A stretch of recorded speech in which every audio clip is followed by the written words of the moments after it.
High audience, GP অ্যাফেয়ার্সে আপনাদের স্বাগত জানাই। আমি সনাতন মণ্ডল। রিসেন্টলি লর্ড বিষ্ণুর একটা স্ট্যাচুকে ডেমোলিশ করা হয়েছে। এই ঘটনার পর থেকে পৃথিবীর বিভিন্ন দেশ থেকে এর রিয়াকশন তো এসছেই। তাছাড়া পৃথিবীর বিভিন্ন দেশে যারা হিন্দু বসবাস করতো তাদের মনে যে আঘাত লেগেছে তারাও সেটা ব্যক্ত করেছে। এই ঘটনার পর ভারতের যে বিদেশ মন্ত্রকের মুখপাত্র রণধীর জয়সওয়াল তিনিও বলেছেন যে আমরা সাম্প্রতিক সময়ে নির্মিত একটি হিন্দু দেবতার মূর্তি ধ্বংস করার খবর পেয়েছি, যা বর্তমান চলমান থাইল্যান্ড কম্বোডিয়া সীমান্তর এলাকায় অবস্থিত। হিন্দু এবং বৌদ্ধ দেবদেবীরা আমাদের অভিন্ন সভ্যতার ঐতিহ্যের অংশ হিসাবে এই অঞ্চলের মানুষের কাছে অত্যন্ত শ্রদ্ধেয় এবং পূজনীয়। আঞ্চলিক দাবি থাকা সত্ত্বেও এই ধরনের অসম্মানজনক কাজ বিশ্বজুড়ে অনুসারীদের অনুভূতিতে আঘাত করে, এমনটা হওয়া উচিত নয়। দুদেশকে যুদ্ধ বন্ধ করে শান্তি প্রতিষ্ঠাতার আহ্বান জানানো হয়েছে। এই ঘটনা কিন্তু ভারতের ঘটনা না, ঘটনাটি ঘটেছে কিন্তু থাইল্যান্ড এবং কম্বোডিয়া সীমান্তের মাঝামাঝি। এখন কথা হচ্ছে, একটা মূর্তিকে কেনই বা ধ্বংস করতে গেল থাইল্যান্ডের আর্মি? দেখো, থাইল্যান্ড ধ্বংস করেছে মূর্তিটা, এমনটাই কিন্তু অভিযোগ করেছে কম্বোডিয়া। মূর্তিটা কিন্তু কোনো পুরনো মূর্তি না, এই মূর্তিটা কিন্তু তৈরি করা হয়েছিল 2014 সালে। এবার কথা হচ্ছে, এই দুটো দেশে কিন্তু হিন্দু জনসংখ্যা নেই বললেই চলে।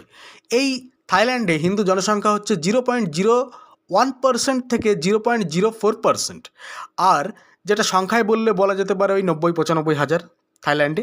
এবং কম্বোডিয়া যদি বলা হয় তাহলে 0.1%, যেটা সংখ্যায় ওই 5 থেকে 15 হাজারের মধ্যে। এখন কথা হচ্ছে, এত কম সংখ্যক হিন্দু থাকার পর কেনই বা একটা হিন্দু স্ট্যাচু ওই সীমান্তে নিয়ে গিয়ে তৈরি করতে হলো?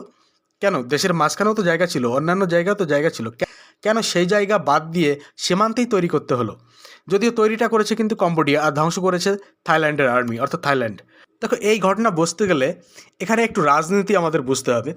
ঘটনাটা কিন্তু এই স্ট্যাচুকে ঘিরে না, ঘটনাটি ঘটেছে একটা মন্দিরকে ঘিরে, যে মন্দিরটা থাইল্যান্ড এবং কম্বোডিয়ার সীমান্তের মাঝামাঝি অবস্থিত, একটা হিন্দু মন্দির।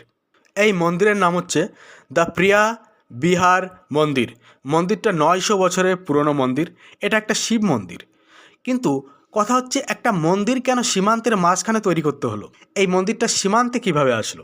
এই কম্বোডিয়া একসময় ফ্রান্সের কলোনি ছিল, আর এই কলোনি থাকাকালীন ফ্রান্স থাইল্যান্ড এবং কম্বোডিয়ার মধ্যে তাদের এই বাউন্ডারি অর্থাৎ বর্ডার তৈরি করে দিয়েছিল। এই ঘটনাটি ঘটেছে হচ্ছে 1904 থেকে 1907 সালের মধ্যে। ফ্রান্স এমনভাবে বর্ডারটাকে ড্র করেছে যাতে করে মন্দিরটা মাঝখানে এসে পড়েছে। এই ইউরোপিয়ানদের এটাই স্বভাব, যখন ভারত পাকিস্তানের বর্ডার করে তারাও কিন্তু এইভাবে বর্ডার করেছে, অনেকটা ডিসপিউটেড এরিয়া দুটো দেশের মধ্যে পড়ে গেছে। ঠিক একইভাবে পাকিস্তান এবং আফগানিস্তানের সীমানা নিয়েও কিন্তু অনেক সমস্যা রয়েছে এই ব্রিটিশদের কারণেই। এই ইউরোপিয়ানরা পৃথিবীর বিভিন্ন দেশে তারা তাদের দেশের কালচার, তাদের দেশের কোনো কিছুর পরোয়া না করেই তারা বর্ডার তৈরি করেছে। ফ্রান্সও এই একই কাজ করেছে। এই থাইল্যান্ড এবং কম্বোডিয়ার সীমান্তে একটা বিবাদ সৃষ্টি করে গেছে এই বর্ডার তৈরি করে।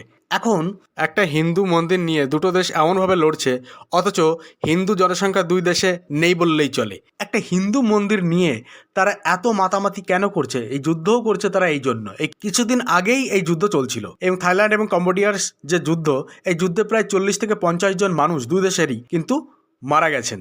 এবং যে Donald Trump, US president Donald Trump so called peace treaty sign করে দুই দেশের যুদ্ধ নাকি থামিয়ে দিয়েছে দাবি করেছিলেন, কিন্তু সে যুদ্ধ যে আদৌ থামেনি, তাতে যে কোনো কিছুই পরিবর্তন হয়নি, এই স্ট্যাচু ভাঙার পরেই সেটা বোঝা যাচ্ছে। এখন কথা হচ্ছে, এই স্ট্যাচু কেন ভাঙতে গেল থাইল্যান্ডের আর্মি? যেমনটা বলছিলাম, দ্য প্রেয়া বিহার মন্দির, যেটা 11ই সেঞ্চুরি থেকে 12ই সেঞ্চুরি এই মন্দিরটা তৈরি করা হয়েছিল। মন্দিরটা তৈরি করেছিল সূর্যবর্মন ফার্স্ট এবং সূর্যবর্মন সেকেন্ড, এই দুজনে মিলে এই মন্দিরটা তৈরি করেছিল।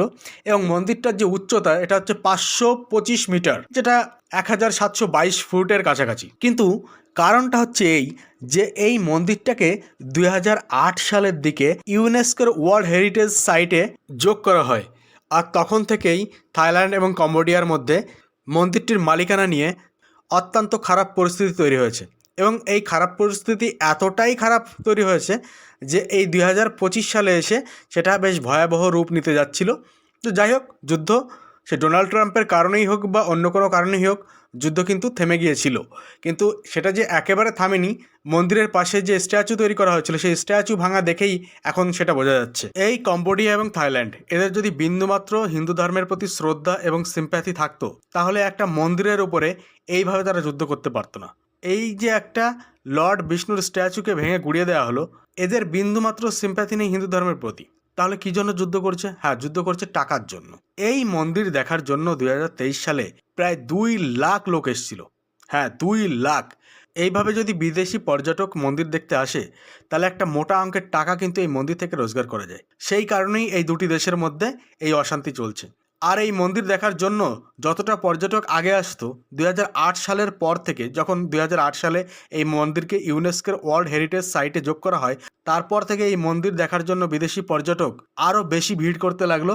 তারপর থেকে দুটো দেশের মধ্যে সম্পর্ক আরও বেশি খারাপ হতে লাগলো। থাইল্যান্ড, কম্বোডিয়া, মালয়েশিয়া, ইন্দোনেশিয়ায় যত হিন্দু মন্দির তৈরি করা হয়েছে, এগুলো মূলত তৈরি করা হয়েছে ভারতীয় যারা ডাইনেস্টি তাদের দ্বারা। আপনাকে যদি আমি একটা প্রশ্ন জিজ্ঞাসা করি যে পৃথিবীর সবথেকে বড় হিন্দু মন্দির কোথায় অবস্থিত, আপনি বলতে পারবেন? এটা কিন্তু ভারতে অবস্থিত না। সবথেকে পৃথিবীর বড় হিন্দু মন্দির অবস্থিত হচ্ছে কম্বোডিয়ায়, আর এর নাম হচ্ছে অঙ্কর ওয়াট মন্দির। তাই বলে অঙ্কর ওয়াট মন্দির আর প্রিয়া বিহার মন্দির এক মনে করলে কিন্তু হবে না, দুটো মন্দির কিন্তু আলাদা মন্দির। আপনি হয়তো অবাক হবেন যে এই দুটো মন্দিরই কম্বোডিয়াতে অবস্থিত এবং দুটোই হিন্দু মন্দির। তাহলে আরও কি হিন্দু মন্দির কম্বোডিয়াতে তৈরি করা হয়েছিল?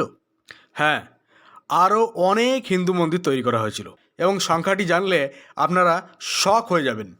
এই কম্বোডিয়াতেই প্রায় 4000-এর বেশি হিন্দু মন্দির তৈরি করা হয়েছিল। এই বেশিরভাগ হিন্দু মন্দিরকে, এই 4000 যে হিন্দু মন্দির তৈরি করা হয়েছিল তার বেশিরভাগ মন্দিরকেই বৌদ্ধিস্ট মন্দিরে কনভার্ট করা হয়েছিল। এর পেছনে কারণ ছিল রাজা হিন্দু ধর্ম চেঞ্জ করে বৌদ্ধ ধর্ম গ্রহণ করেছিলেন। হিন্দু মন্দিরগুলোকে রাজার আদেশেই বৌদ্ধিস্ট মন্দিরে কনভার্ট করা হয়েছিল। তবে আশা করব যা অশান্তি হয়েছে এই দুটো দেশের মধ্যে তা যেন মন্দিরে এই অশান্তির প্রভাব আর না পড়ে।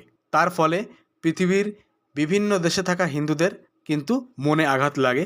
আশা করব এই দুটো দেশের মধ্যে খুব তাড়াতাড়ি পিস ট্রিটি সাইন হয়ে যাবে এবং এইবার এই পিস ট্রিটি তারা মন থেকেই ফলো করবে এবং আর যুদ্ধ বা এরকম কোনো অশান্তিতে তারা যাবে না।